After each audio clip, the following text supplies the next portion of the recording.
মই আজি অতি সহজতে বনাব পৰা পনীৰৰ ৰেচিপি লৈ আপোনালোকৰ মাজলৈ আহিছোঁ। সেই ৰেচিপিৰ বাবে ব্যৱহাৰ কৰা সামগ্ৰীসমূহ মই দেখাই দিছোঁ। মই জোখমতে পনীৰ লৈছোঁ আৰু তাত ব্যৱহাৰ কৰিবৰ বাবে মই 2টা বিলাহী লৈছোঁ আৰু ডাঙৰ চাইজৰ এটা পিঁয়াজ আৰু পেষ্ট বনাই ল'বৰ বাবে মই ৰঙালাও গুটি আৰু কাজু, যিটো মই আধা ঘণ্টা আগতে তিয়াই ৰাখিছিলোঁ, 2টা কেঁচা জলকীয়া লৈছোঁ আৰু এটা পকা জলকীয়া, কেইফুটামান নহৰু আৰু এটুকুৰা আদা লৈছোঁ। এতিয়া মই তিয়াই ৰখা কাজু বাদাম আৰু ৰঙালাও গুটি এটা পেষ্ট বনাই ল'ম মিক্সি জাৰত পিচি পেলাই। তাৰপিছত পিঁয়াজ, আদা, নহৰু আৰু জলকীয়াৰ বিলাহী দি এটা পেষ্ট বনাই ল'ম। এতিয়া মই পনীৰ বনাবৰ বাবে ব্যৱহাৰ কৰা কাজু আৰু ৰঙালাও গুটি এটা পেষ্ট বনাই লৈছোঁ আৰু বিলাহী, আদা, নহৰু আৰু পিঁয়াজৰ পেষ্টটো বনাই ৰেডি কৰি লৈছোঁ। তেলটো গৰম হোৱাত মই সামান্য পৰিমাণে পাঁচফোৰণ দিছোঁ আৰু এটা শুকান জলকীয়া দিছোঁ। তেলটো গৰম হোৱাত মই ইয়াতে আদা, নহৰু, পিঁয়াজ আৰু বিলাহী পেষ্টটো দি এইভাৱে লৰাই আছোঁ।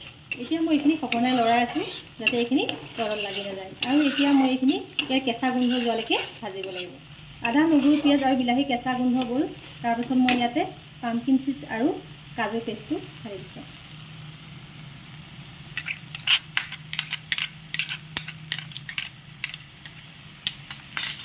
এতিয়া এইটো মই সঘনাই লৰাই অলপ ভাজি লওঁ। এইখিনি প্ৰায় 5-6 মিনিটৰ ভজা হৈয়ে গৈছে। এতিয়া মই ইয়াতে শুকান মছলাসমূহ এড কৰিম। ইয়াতে মই এতিয়া এচামুচ জিৰা গুড়ি দিছোঁ,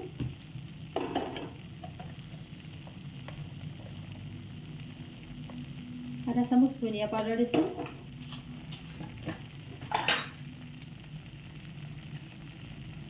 আধা চামুচ হালধি পাউডাৰ দিছোঁ আৰু সোৱাদ অনুসৰি নিমখ। এইখিনি এতিয়া মই কম জুইত অলপ সময়ৰ বাবে ভাজি থাকিম। ভজা প্ৰায় হৈয়ে গৈছে। ইয়াতে মই জোখমতে পানী দিম।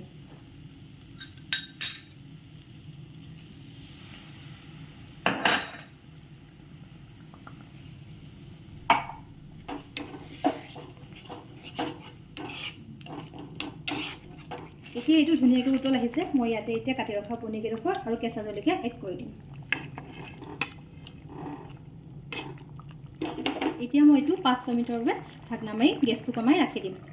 এতিয়া মই এইটো এবাৰ লৰাই দিম যাতে এইটো তলত লাগি যাব নোৱাৰে। এতিয়া মোৰ পনীৰ, ৰঙালাও গুটি আৰু কাজু বাদাম দি বনোৱা প্ৰায় হৈয়ে গৈছে। এতিয়া মই ইয়াতে অলপ বাটাৰ এড কৰিম।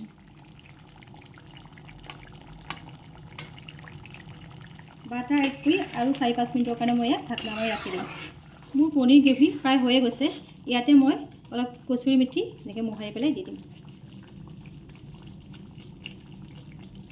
আপোনালোকে কচুৰি মেথি নহ'লে ধনিয়া পাতো দিব পাৰে। মোৰ পনীৰ গ্ৰেভি প্ৰায় ৰেডি হৈ গ'ল। মই এতিয়া এটা বাটিত চাৰ্ভ কৰি ল'ম। মোৰ পনীৰ গ্ৰেভি বনাই ৰেডি হৈ গ'ল। আপোনালোকে সকলোৱে এইদৰে বনাই খাই কেনেকুৱা লাগে কমেণ্ট কৰি মোক জনাওক।